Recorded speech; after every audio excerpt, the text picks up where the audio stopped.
ಬಳಕೆದಾರರಿಗೆ ಇಂದಿನಿಂದಲೇ ಶಾಕ್ ಎದುರಾಗಲಿದೆ. ಪ್ರತಿ ಯೂನಿಟ್ ವಿದ್ಯುತ್ಗೆ 56 ಪೈಸೆ ದರ ಏರಿಕೆ ಇವತ್ತಿನಿಂದಲೇ ಇದು ಜಾರಿಯಾಗುತ್ತೆ.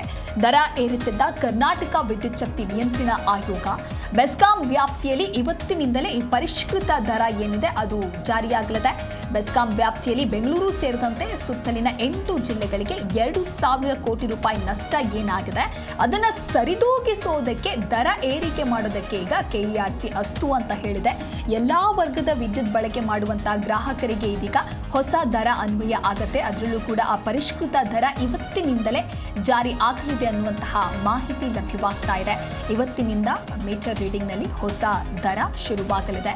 ಹಾಗಾಗಿ ಅತಿ ಹೆಚ್ಚು ಫ್ಯಾನ್ ಬಳಕೆಯನ್ನ ಮಾಡೋರು ಅಥವಾ ಕರೆಂಟನ್ನು ಏನು ಬಳಕೆ ಮಾಡ್ತಾ ಇದ್ದಾರೆ ಅವರೆಲ್ಲರೂ ಕೂಡ ಎಚ್ಚೆತ್ತುಕೊಳ್ಬೇಕಾಗತ್ತೆ. ಪ್ರತಿ ಯೂನಿಟ್ ವಿದ್ಯುತ್ಗೆ ಈಗ 56 ಪೈಸೆ ದರ ಏರಿಕೆ ಮಾಡಲಾಗಿದ್ದು ಇವತ್ತಿನಿಂದಲೇ ಆ ಪರಿಷ್ಕೃತ ದರ ಜಾರಿಗೆ ಬರಲಿದೆ.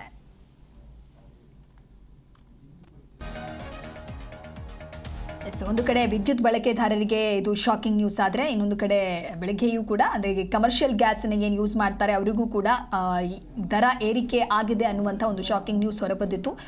ಈಗ ಪ್ರತಿ ಯೂನಿಟ್ ವಿದ್ಯುತ್ಗೂ ಕೂಡ ಈಗ ಇದೇ ರೀತಿ 56 ಪೈಸೆ ದರ ಏರಿಕೆಯಾಗಿದೆ.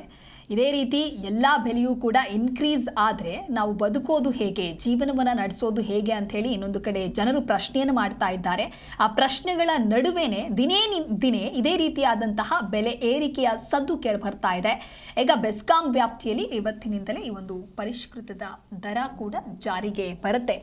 ಈಗೇನು ಸಾಕಷ್ಟು ಕೋಟ್ಯಾಂತರ ರೂಪಾಯಿ ನಷ್ಟ ಆಗಿದೆ ಆ ನಷ್ಟವನ್ನು ಸರಿದೂಗಿಸೋದಕ್ಕೆ ಈ ರೀತಿಯಾದಂತಹ ನಿರ್ಧಾರವನ್ನು ಮಾಡಲಾಗಿದೆ. ದರ ಏರಿಕೆಯನ್ನು ಮಾಡಲಾಗಿದೆ. ಎಲ್ಲ ವರ್ಗದ ವಿದ್ಯುತ್ ಬಳಕೆ ಮಾಡುವಂಥ ಗ್ರಾಹಕರಿಗೂ ಕೂಡ ಇದೀಗ ಟೆನ್ಷನ್ ಶುರುವಾಗಿದೆ. ಇವತ್ತಿನಿಂದ ಮೀಟರ್ ರೀಡಿಂಗ್ ಹೊಸ ದರ ಏನಿದೆ ಅದು ಅನ್ವಯ ಆಗಲಿದೆ.